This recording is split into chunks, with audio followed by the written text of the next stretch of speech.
Political parties جو ہے ان کو وکٹمائز کیا جاتا تھا، انسانی حقوق کی خلاف ورزیاں ہوتی تھی، آپ خاموش رہتے تھے. اب آپ بول رہے ہیں تو بڑی اچھی بات ہے. اور جو جاوید ہاشمی صاحب نے بات کی قائد اعظم کی، یہ بات سب سے اہم ہے. دیکھیں، قائد اعظم محمد علی جناح جو ہیں وہ صرف ایک وکیل نہیں تھے. بہت سے لوگ نہیں جانتے، باقاعدہ اس پر ایک نہیں دو کتابیں موجود ہیں. قائد اعظم محمد علی جناح ایز اے جج، وہ جج بھی رہے، انہوں نے بطور جج بھی کام کیا، اور جو بطور جج ان کے فیصلے ہیں وہ اویلیبل ہیں، کتابی صورت میں موجود ہیں. تو وہ وکیل بھی تھے، جج بھی تھے، سیاستدان بھی تھے. اور بطور پارلیمنٹیرین ان کی جو تقریریں ہیں لیجسلیٹو اسمبلی آف انڈیا میں، ان تقریروں پر مشتمل ایک کتاب بھی موجود ہے، جناح ایز اے پارلیمنٹیرین. جتنی بھی باتیں ابھی محمود خان نجفزئی صاحب نے اور جاوید ہاشمی صاحب نے کی ہیں، یہ باتیں صحیح ہیں یا غلط؟ ظاہری بات ہے حکومت کہے گی غلط باتیں ہیں، تو میں ان کو ریکویسٹ کروں گا کہ دو کتابیں نکال لیں آپ، قائد اعظم محمد علی جناح ایز اے جج، قائد اعظم محمد Ali Jinnah as a parliamentarian. دونوں کتابیں سامنے رکھیں اور پھر یہاں پر جو باتیں ہو رہی ہیں ان کو سامنے رکھیں، اور آپ فیصلہ کر لیں کہ کون صحیح ہے کون غلط ہے. قائد اعظم محمد علی جناح نے پارلیمنٹ میں رولٹ ایکٹ کی جب مخالفت کی تو انہوں نے کہا تھا کہ بغیر ٹرائل اور بغیر مقدمے کے کسی بھی شخص کو 1 منٹ کے لیے بھی گرفتار کرنا یا جیل میں رکھنا جو ہے وہ اس کو غلط سمجھتے ہیں. It is the violation of the constitution, اور یہ قانون کی خلاف ورزی ہے. 1 منٹ کے لیے بھی آپ کسی ایسے شخص کو جیل میں نہیں رکھ سکتے، پولیس کی کسٹڈی میں نہیں رکھ سکتے جس کے خلاف کوئی مقدمہ نہیں ہے یا اس کا ٹرائل نہیں ہو رہا. جوڈیشل ٹرائل کا لفظ انہوں نے استعمال کیا. اب آپ مجھے بتائیں کہ اس وقت جو ہماری عدالتیں ہیں ان کے پاس ایسے کئی مقدمات ہیں کہ جس میں جو ملزم ہے وہ پولیس کی کسٹڈی میں ہے، اس کے خلاف مقدمہ ہی نہیں ہے یا اس کو لاپتہ کیا ہوا ہے. بندہ گرفتار پہلے ہوتا ہے، اس کے خلاف مقدمہ بعد میں قائم ہوتا ہے. تو وہی قائد اعظم جو ہے انہوں نے جو پریس ایکٹ آف انڈیا تھا اس کے خلاف بھی تقریر کی. نہ صرف یہ کیا بلکہ 124A سیڈیشن، بغاوت، اس کے تحت کچھ صحافی ہیں ان پر مقدمات درج کیے انگریز سرکار نے، وہ ان کے وکیل بن گئے اور ان کی وکالت کی. اب وہی جو 124A ہے اس کے تحت آج کے پاکستان میں بھی ابھی تک مقدمے درج ہوتے ہیں. تو یہ میں نے بات اس لیے کر رہا ہوں کہ ہاشمی صاحب نے قائد اعظم کی بات کی، تو جو کچھ بھی ہم آج یہاں پہ گزارشات کر رہے ہیں یا جو بات میں کرنے کے لیے آیا ہوں وہ وہی باتیں ہیں جو ہم نے قائد اعظم محمد علی جناح کی تقریروں میں پڑھی ہیں، ان کے بیانات میں سنی ہیں اور ان کی سٹرگل سے ہم نے سیکھا ہے. کوئی بھی بات جو ہے وہ 1973 کے آئین کے خلاف نہیں. بات یہاں پہ یہ ہو رہی ہے کہ ہم نے آئین کا تحفظ کرنا ہے. تو جب 2016 میں مسلم لیگ نون کی حکومت نے پیکا قانون منظور کیا اور کہا جی کہ ہم فیک نیوز کے خلاف ایک قانون لا رہے ہیں، تو ہم نے اس وقت بھی کہا تھا کہ آپ فیک نیوز کے خلاف نہیں ہیں، آپ دراصل میڈیا کی آواز دبانا چاہتے ہیں. تو اس وقت ہماری بات نہیں سنی گئی اور پھر بعد میں وہ قانون پیکا 2016 مسلم لیگ نون کے ورکرز کے خلاف استعمال ہوا، ورکرز کے خلاف استعمال ہوا اور ان کو گرفتار کیا گیا اور پھر مسلم لیگ نون اس کی مخالفت کر رہی تھی. پھر 2021 میں عمران خان صاحب وزیر اعظم، تو پارلیمنٹ سے وہ قانون منظور نہیں ہو سکا یا اس پہ ترمیم نہیں ہو سکی.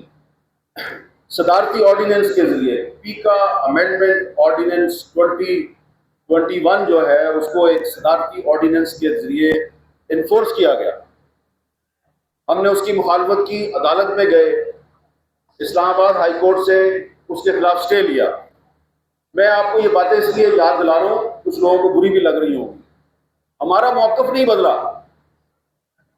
2016 میں بھی پیکا کے خلاف تھے، 2021 میں جب پی ٹی آئی کی حکومت تھی اسد قیصر صاحب ہم اس وقت بھی خلاف تھے، آپ اسپیکر قومی اسمبلی تھے، ہم پریس گیلری سے واک آؤٹ کرتے تھے، کوئی ہمارے پاس نہیں آتا تھا کہ یار وہ آپ نے واک آؤٹ کیوں کیا ہے، آئے آپ واپس آ جائیں، کوئی نہیں آتا تھا ہمارے پاس۔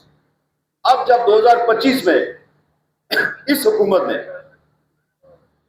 شہباز شریف صاحب کی حکومت نے اسی پیکا قانون کو مزید سخت کر کے ایک ایکٹ آف پارلیمنٹ بنایا اور کوئی اس پہ ڈبیٹ نہیں کرائی، تو ہم نے ان کو یاد دلایا کہ جناب وزیر اعظم صاحب، جب 2021 میں عمران خان کی حکومت نے یہ قانون جو ہے اس کو آرڈیننس کے ذریعے نافذ کیا تو ہم نے پارلیمنٹ ہاؤس کے باہر احتجاج کیا، ہم نے کیمپ لگایا، آپ وہاں پر آئے، بلاول صاحب آپ کے ساتھ تھے، مولانا فضل الرحمان آپ کے ساتھ تھے، آپ جوتے اتار کے ہمارے ساتھ اس پروٹیسٹ میں بیٹھ گئے زمین پر اور آپ نے ہمارے ساتھ اظہار یکجہتی کیا۔ اب آپ وہی جو پیکا قانون ہے اس کو مزید سخت کر کے پارلیمنٹ میں بغیر ڈبیٹ کے اس کو آپ انفورس کر رہے ہیں، تو یہ آپ غلط کر رہے ہیں۔ کسی نے ہمیں کوئی جواب نہیں دیا، تو اس لیے آج اگر آپ بھی یہ کہہ رہے ہیں کہ آئین پاکستان کا تحفظ ہونا چاہیے تو ہم آپ کے اس مطالبے کی تائید کرتے ہیں، کیونکہ یہ جو پیکا ایکٹ 2025 ہے یہ آئین پاکستان کے خلاف ہے، یہ آئین کے خلاف ہے، اس لیے ہم اس کی مخالفت کر رہے ہیں۔ اور یہ جو اس وقت پاکستان میں فریڈم آف پریس، آزادی اظہار پر جو پابندیوں کی صورتحال ہے وہ کتنی خراب ہے، حکومت نہیں مانتی۔ تو آج کل حکومت یہ کہتی ہے جی کہ یہ جو امریکہ والے جو کہتے ہیں وہ بہت صحیح کہتے ہیں، یہ جو برطانیہ والے کہتے ہیں وہ بہت صحیح کہتے ہیں، جو یورپ والے کہتے ہیں وہ بہت صحیح کہتے ہیں۔ تو پیرس میں، فرانس کا دارالحکومت پیرس ہے، وہاں پر ایک تنظیم ہے رپورٹرز وداؤٹ بارڈر، وہ ہر سال ایک ورلڈ پریس فریڈم انڈیکس جاری کرتے ہیں، اور وہ جو ورلڈ پریس فریڈم انڈیکس ہے اس میں رینکنگ ہوتی ہے پریس فریڈم کی۔ تو پچھلے سال 2024 میں ان کی رینکنگ آئی تو پاکستان کا نمبر تھا 152، 152۔ ابھی 2025 میں جو ان کی رینکنگ آئی ہے تو پاکستان 6 پوائنٹ گرا ہے، 158 نمبر پہ چلا گیا۔ یہ بہت ریئر ہوتا ہے، یہ جو فلکچویشن ہوتی ہے نا پریس فریڈم انڈیکس میں، 1 پوائنٹ 2 پوائنٹ، زیادہ سے زیادہ 3 پوائنٹ ہو جاتی ہے۔ پاکستان اکٹھا 6 پوائنٹ نیچے گیا ہے، اور اس کے ریپرکشنز بھی ہیں۔ یورپی یونین جو ہے اس نے جو آپ کو جی ایس پی پلس اسٹیٹس کے لیے جو آپ کو کچھ انہوں نے فیسلٹیز دی ہوئی ہیں، آپ پر انہوں نے امپورٹ ڈیوٹی جو ہے وہ کم کی ہوئی ہے، اس میں ایک یہ بھی ہے کہ آپ نے پریس فریڈم کا تحفظ کرنا ہے۔ تو یہ جو ورلڈ پریس فریڈم انڈیکس میں پاکستان 6 درجے نیچے گرا ہے، یہ دراصل پاکستان کا جو انٹرسٹ ہے یہ اس کو خطرہ پیدا ہوا ہے۔ اور صورتحال یہ ہے، یہاں پہ بلوچستان کے اور خیبر پختونخوا کے اور سندھ کے دوست بھی موجود ہیں، وہ اچھی طرح جانتے ہیں کہ وہاں پر جو صورتحال ہے وہ آپ ٹی وی کی اسکرین پہ نہیں دیکھ سکتے، آپ کو نظر ہی نہیں آئے گا۔ اگر میں رپورٹ کروں گا، یہاں پہ جو بہت سے رپورٹرز آپ کو نظر آ رہے ہیں وہ رپورٹ بھی کریں گے تو وہ نشر نہیں ہوگی۔ تو یہ پریس فریڈم کا حال ہے۔ تو میں صرف یہ یاد دلاؤں گا کہ یہ صرف 2021 یا 22 میں جو وعدے کیے تھے مسلم لیگ نون نے اور پیپلز پارٹی نے ہمارے ساتھ، صرف وہ وعدے پورے نہیں کرنے، بلکہ اس سے بھی بہت پہلے وعدے ہوئے تھے۔ 2010 میں گوادر میں وفاقی حکومت اور چاروں صوبائی حکومتوں نے ایک اجتماع منعقد کیا تھا جس پہ NFC ایوارڈ جو ابھی تک چل رہا ہے اس پر اتفاق رائے ہوا۔ تو ہم بھی گوادر گئے، اس وقت شہباز شریف صاحب چیف منسٹر پنجاب تھے، یوسف رضا گیلانی صاحب پرائم منسٹر تھے، اور رئیسانی صاحب جو ہیں وہ چیف منسٹر بلوچستان تھے، اور بھی تمام صوبوں کے چیف منسٹر وہاں پر موجود تھے۔ سب نے بیک وقت کیمرہ آن تھا، مائک میرے ہاتھ میں تھا، وزیر اعظم اور چاروں چیف منسٹرز نے یہ وعدہ کیا تھا ہمارے ساتھ کہ جب یہ اقتدار میں آئیں گے، بلکہ اس وقت اقتدار میں تھے، تو انہوں نے کہا ہم اگلے کچھ عرصے میں جو لاپتہ افراد کا مسئلہ ہے اس کو حل کریں گے۔ تو وہ 2010 تھا، اب 2025 ہے۔ وہ مسئلہ بھی حل نہیں ہوا. تو اس لیے میری آپ سے گزارش ہے کہ پاکستان میں آزادی صحافت کی جو صورتحال ہے اور جو آئین کی خلاف ورزی ہو رہی ہے بہت سے معاملات میں ہو رہی ہے، لیکن یہ جو انلیگل ڈیٹینشنز ہیں، انفورس ڈس اپیرنسز ہیں، یہ تو ڈائریکٹلی آرٹیکل 10A کی خلاف ورزی ہے.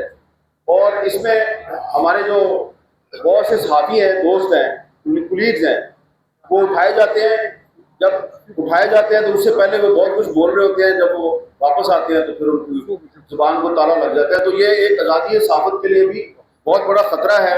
اور اس کے علاوہ جو غیرت کے نام پر قتل ہے، یہ بھی ایک بہت بڑی خلاف ورزی ہے آئین کی. ان معاملات پر آپ کو یہاں پر قراردادیں منظور کرنی چاہیے. اور آخر میں صرف یہ گزارش ہے، تاریخی تناظر میں بات کر رہا ہوں کیونکہ یہ تحریک تحفظ آئین کے پلیٹ فارم سے آل پارٹیز کانفرنس ہو رہی ہے. یہاں پر میں صرف ایک تاریخی تناظر میں ایک بات کرنا چاہتا ہوں کہ یہ جو 1973 کا آئین ہے، اس میں ابھی بھی بہت سی امپرومنٹ کی گنجائش ہے. لیکن جس نے اس آئین کے ساتھ کھلواڑ کیا، جس نے اس آئین کی خلاف ورزی کی، خواہ وہ کوئی ملٹری ڈکٹیٹر تھا یا سویلین حکمران تھا، اس کا انجام اچھا نہیں ہوا. نام میں نہیں لیتا، آپ اپنے آپ سے پوچھ لیں. جو آئین پاکستان 1973 کی خلاف ورزی کرتا ہے، اس کو توڑتا ہے، اس کی وائلیشن کرتا ہے، تو فوری طور پر اس کے ساتھ کچھ نہیں ہوتا. اس وقت وہ سمجھتا ہے میں بڑا مضبوط ہوں، میرا کوئی کچھ نہیں بگاڑ سکتا، جیسا کہ اس وقت بھی یہی صورتحال ہے. لیکن وقت گزرنے کے ساتھ ساتھ اس آئین میں اللہ تعالیٰ نے پتہ نہیں کون سی طاقت ڈالی ہوئی ہے، یا اس آئین میں پتہ نہیں ایسی کون سی آرٹیکلز ہیں جن کی وجہ سے اس آئین میں کوئی ایسی طاقت ہے کہ جو اس کے ساتھ کھیلتا ہے، اس کی توہین کرتا ہے، وہ عبرت کی مثال بن جاتا ہے. نہ صرف عوام میں بلکہ تاریخ میں عبرت کی مثال بن جاتا ہے. اور کیوں بنتا ہے یہ آپ کو وکلا حضرات بنائیں گے. مجھے دیجیے اجازت. اللہ حافظ. بہت شکریہ.